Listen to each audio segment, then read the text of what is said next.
Dear viewers, what if the price of doing the right thing was everything you had ever worked for? In Phoenix, Arizona, during the year 2012, a young probation officer found herself at the edge of an impossible choice. Her entire career had been built on rules, order, and discipline, yet one discovery would place her in direct conflict with the very system she had sworn to serve. This was not a simple story of mistakes or misconduct. It was a story about sacrifice, about a woman who realized that justice demanded more than obedience. When she uncovered a truth powerful enough to destroy lives and expose corruption, she had to decide whether protecting herself was worth more than protecting what was right. And once she stepped onto that path, nothing could ever be the same again. Angela Torres was 29 years old and worked as a probation officer in Phoenix, Arizona, a city where heat pressed down like a constant reminder of endurance. She had grown up in a modest Mexican-American household where resilience was valued more than wealth.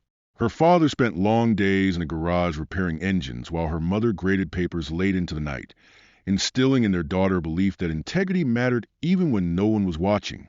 Angela carried those lessons into adulthood, shaping her vision of service. She had never been interested in patrol cars or flashing sirens. Instead, she dreamed of guiding people who had made mistakes, offering them a path back into society, believing that even broken lives deserve structure and hope. Her dedication soon became her reputation.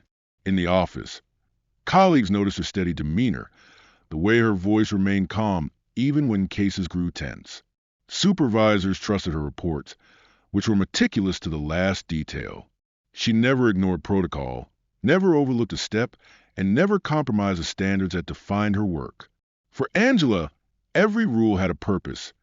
Every policy represented a boundary meant to protect both the community and the individual. When tempers rose in probation meetings or when frustration boiled over in family sessions, she carried herself with quiet authority, managing to cool situations that might have spiraled out of control in less steady hands. Angela's life reflected balance and control. She lived alone in a small apartment on the outskirts of the city, filling her shelves with books on criminal justice and biographies of reformers she admired. She ran at dawn through desert streets, believing discipline of the body mirrored discipline of the mind. Her colleagues sometimes joked that she lived as if she were training for an exam that would never come. But for Angela, consistency was the truest form of strength. She measured success not by praise, but by knowing she had done things the right way. Although she was young, she carried herself with the seriousness of someone twice her age. This gravity drew respect, but also set her apart. Others bent rules to make work easier, but Angela held firm, refusing to trade honesty for convenience. She believed deeply that institutions could only be trusted if those within them remained unshaken in their duty. It was this conviction that guided her each day, as if she were standing guard not only over the lives of others, but over her own unbreakable principles. Yet beneath the surface of discipline and control, forces she could not yet see were already gathering, preparing to test everything she thought she knew about justice, loyalty, and the meaning of her work. Lieutenant Harris had built his career not on integrity, but on shortcuts, a man who valued speed and statistics more than accuracy or fairness. Within the department, whispers about his methods circulated freely. He was known for manipulating numbers and reports, downplaying violations, and quietly pressuring staff to overlook inconsistencies that might reflect poorly on his leadership. For years, no one challenged him, because his results looked good on paper, and his connections in the city made him untouchable. Angela Torres, however, had no interest in protecting reputations. She believed records should reflect the truth, even if it was inconvenient. When she began submitting precise reports that contradicted Harris's polished summaries, tension grew quickly. Her assignments shifted almost overnight. Harris began stacking her caseload with the most volatile probationers, individuals with long histories of violence and noncompliance. Where other officers handled 10 manageable cases, Angela was suddenly responsible for 20, each requiring long hours and constant monitoring. These new assignments were less about justice and more about exhaustion. Harris's strategy was calculated, designed to break her will or force her into the same compromises he demanded from everyone else. Angela faced late nights poring over files, endless check-ins in dangerous neighborhoods, and the weight of knowing that mistakes could cost lives. When she failed to bend, Harris escalated. In meetings, he undermined her, questioning her decisions in front of colleagues. He reassigned routine cases she had stabilized to others, replacing with files he described as hopeless causes. The unspoken message was clear. Angela could either adapt his way of doing things or remain buried under the weight of impossible expectations. Advancement, Harris reminded her subtly through actions rather than words, was reserved for those who cooperated. Angela's refusal was quiet but firm. She did not argue, did not shout, and did not compromise. But her silence was its own form of resistance, and Harris took notice. Not long after, an announcement came down that she would be transferred to a private-run correctional facility on the edge of Phoenix. The official paperwork cited staffing shortages and the need for experienced officers. Those who knew better understood that it was punishment disguised as necessity. For Angela, the news struck like a heavy blow. The facility was notorious for long hours, harsh conditions, and little oversight. It was a place where rules were bent more easily than they were followed, where profit often outweighed rehabilitation. She recognized the truth immediately. Harris had used his influence to push her out of the department's core operations, exiling her to a position that promised hardship without reward. She considered fighting the transfer, filing complaints, or appealing through official channels. But she also knew how power worked in her world. Harris had allies, and she was still young in her career. To resist openly would brand her as insubordinate, and once marked, her future in the system would be over before it had truly begun. With a quiet resolve, Angela accepted the assignment.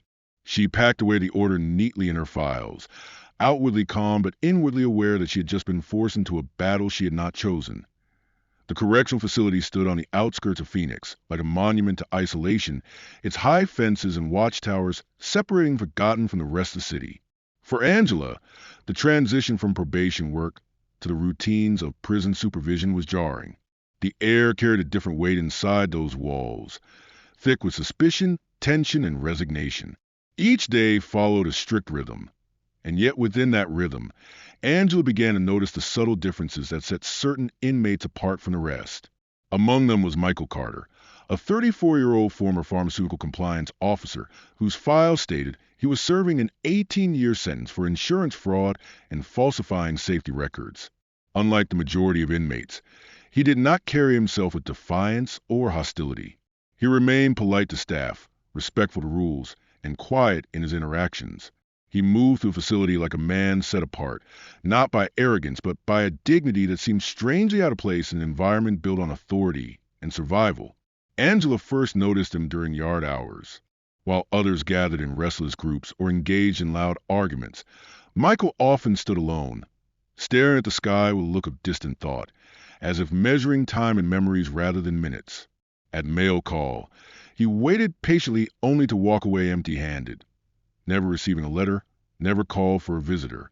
It was not uncommon for inmates to be forgotten, but his silence carried a deeper loneliness, one that Angela could not easily dismiss. His reputation among the staff was neutral. Guards considered him cooperative, even helpful, because he spent long hours in the prison library assisting other inmates with forms or letters. He did not challenge authority, did not join cliques, and did not cause disruption. He appeared to exist in a quiet world of his own, yet Angela began to sense there was more beneath the surface. One evening during a routine inspection of cells, Angela found herself in front of Michael's bunk. At first glance, his belongings seemed carefully arranged and ordinary, but as she checked more closely, she discovered a folder hidden within his limited possessions. Inside were organized papers, notes, and what appeared to be legal documents. The discovery was unexpected, and in a place where contraband could mean serious consequences. Such a find demanded immediate reporting. Angela's instinct urged caution. Yet before she could react, Michael looked at her with a calmness that unsettled her. There was no panic in his eyes, no attempt to conceal or explain away the folder. Instead, there was a quiet certainty, as though he had been waiting for someone to uncover it. In that moment, he spoke words that carried the weight of both desperation and resolve. He insisted he had been framed, and though he had been locked away, what he truly sought was not freedom for himself but justice for his son. Those words settled in Angela's mind with unexpected force. In a place where excuses and denials were common currency, Michael's statement felt different. His composure, his insistence, and the quiet gravity in his expression suggested that what she had stumbled upon was not merely an inmate story, but the beginning of something that could not be ignored. Angela lay awake in her small apartment, the desert night pressing against the windows in heavy silence. The hum of the air conditioner did little to drown out the images that returned again and again, fragments of her encounter with Michael Carter. She saw the folder, the neatly arranged documents, the weariness in his face, and above all, the quiet conviction in his voice when he spoke of his son. Ethan's name clung to her thoughts like a shadow she could not escape. She told herself repeatedly that it was not her burden to carry. The correctional facility had its own rules, its own boundaries, and she was not meant to cross them. Yet, the story had struck something deeper than duty. She pictured a child, frail and sick, relying on treatments that were never enough, watching his father vanish behind prison walls. Michael had described the corporation with a bitterness restrained only by exhaustion, a place that had chosen profit over safety, secrecy over truth. The promise he had made to his son had not been one of comfort, but of action, and had been left broken by forces larger than him. Angela's training had taught her to filter truth from manipulation.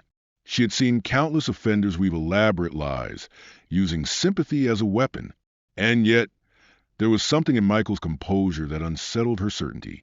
He had not begged for help, nor pleaded for release. He had spoken instead of responsibility, of a final request from a dying child, words that carried the weight of unfinished duty. Sleep refused to come, and with every hour that passed, Angela's thoughts deepened into conflict. If she ignored what she had seen, she could protect her career, maintain her position, and preserve the fragile stability she had built. If she acted, even in the smallest way, she risked everything. The system did not forgive those who questioned its outcomes, and Harris's shadow over her life had already proven how easily influence could destroy her future. By morning, her decision had not been spoken aloud but had taken root within her actions. On her break, she sat at a public library computer, her fingers hesitant over the keys before she began searching archives of court records, articles, and corporate reports. The details she uncovered unsettled her further. Hearings rushed, testimonies missing, investigations dropped without explanation. It was as if the entire process had been swept clean to ensure only one outcome. Angela told herself she was only satisfying her curiosity, only checking to see if Michael's words contained fragments of truth. Yet with every page she read, with every inconsistency she noted, her resolve began to shift. What had begun as doubt transformed slowly into a gnawing certainty that something was wrong, something bigger than one-man conviction. And in choosing to see it, even in secret, she had already stepped past the line she once swore she would never cross. Angela's quiet investigation soon evolved into a consuming mission, one that demanded secrecy and endless hours of determination. Each fragment of information she uncovered pointed to a deeper rot within the corporation Michael had once worked for. Whistleblowers had attempted to speak, only to be silenced through threats or sudden dismissals. Safety reports that should have been part of the public record had disappeared entirely, leaving only faint traces of their existence in outdated indexes. Even court transcripts revealed irregularities, with defense strategies abandoned as though pressured into surrender. For 3 relentless months, Angela balanced the routine of her duties with nights spent gathering information. She visited libraries across the city, searching archives for articles long forgotten. She found journalists who had once covered corporate malpractice but had been pushed aside by editors unwilling to challenge powerful interests. She spoke with families who had lost loved ones to illnesses that followed prescriptions of the company's most profitable drug. Their grief carried the same pattern: sudden decline, unanswered questions, and settlements that demanded silence. Angela pieced the puzzle together in fragments, each discovery sharpening her understanding of how carefully the cover-up had been orchestrated. Executives at the highest level had manipulated data, pressured employees, and buried evidence in order to keep their product on the market. What unsettled her most was the scale of it, a machine of corruption so large it swallowed lives without hesitation. The turning point came when a retired chemist reached out to an investigative reporter she had been quietly assisting. The man, weakened by illness and approaching the end of his life, confessed that he had falsified lab results under direct orders from senior management. His conscience, long burdened by complicity, could no longer bear the weight of silence. He handed over copies of documents, emails, and records that confirmed years of deception. His testimony was the missing key Angela had been searching for. Working discreetly, Angela coordinated the release of the evidence with the journalist, ensuring it could not be buried or suppressed. She used her own position within the correctional system to provide context for Michael's case, documenting his conduct in prison and highlighting the inconsistencies in his conviction. When the story finally broke, it spread like fire across headlines. Executives who had seemed untouchable were suddenly the focus of federal raids and high-profile arrests. Investigations widened beyond a single drug to reveal a culture of negligence that spanned years. The public reaction was immediate and fierce, demanding accountability. For Michael, the shift was profound. His conviction, once dismissed as routine, was now under review, his name tied not to guilt but to a scandal that shook the foundations of corporate trust. Angela, watching events unfold, understood that her hidden struggle had brought the truth into the open, and with it, a new and dangerous chapter in both their lives. Angela's career unraveled quickly after the story broke. The correctional facility launched an internal investigation, convinced that someone on the inside had aided Michael Carter. Files were examined, her computer access logs were reviewed, and supervisors began questioning her colleagues about her movements. Whispers followed her through the halls, and soon it became clear that she was no longer seen as an officer but as a suspect. The career she had built with discipline and precision collapsed under suspicion, yet Angela felt a strange calm. She had known from the moment she opened those case files that her future in the system was already forfeited. For Michael, the world outside prison walls was both unfamiliar and liberating. After 4 years of an 18-year sentence, he walked free, not as a disgraced man, but as a symbol of how truth could survive even the darkest attempts to bury it. Instead of retreating into obscurity, he sought a way to transform his pain into purpose. His vision took shape in the form of the Ethan Carter Foundation, an organization named for the son he had lost. Its mission was simple but powerful: to support families battling medical crises caused by negligence and corruption, families who often lacked the resources or the voice to fight back. Angela joined him in this new beginning. The woman who had once lived by the book, following rules with unwavering loyalty, found herself standing outside the boundaries she had once protected. She had transformed from an officer of the system into an advocate against its failures. Her days were no longer filled with paperwork and procedures, but with visits to hospitals, meetings with grieving parents, and efforts to secure funding for treatments that might save lives. She became a fighter, not through force but through persistence, determined to carve justice from spaces where the law had failed. The foundation grew steadily, gaining attention from journalists, lawyers, and doctors who recognized the importance of its mission. Each case they took on carried echoes of Michael's story and Ethan's memory, a reminder that the work was not abstract but deeply personal. Families who once felt invisible discovered allies willing to stand beside them. Angela found fulfillment not in titles or promotions, but in the faces of children who received care, in parents who no longer felt alone in their struggle. Michael's last wish had never been about his own freedom. It had been about honoring the promise he made to his son, a promise to confront the forces that had stolen so much. Through the foundation, that promise evolved into a movement, one that saved lives and restored hope where it had been extinguished. For Angela, the journey was proof that justice was not always written in statutes or upheld in courtrooms. Sometimes it required courage strong enough to defy the very systems meant to protect it. And in choosing that path, she learned that the greatest act of loyalty was not to the rules themselves, but to the truth they were meant to defend.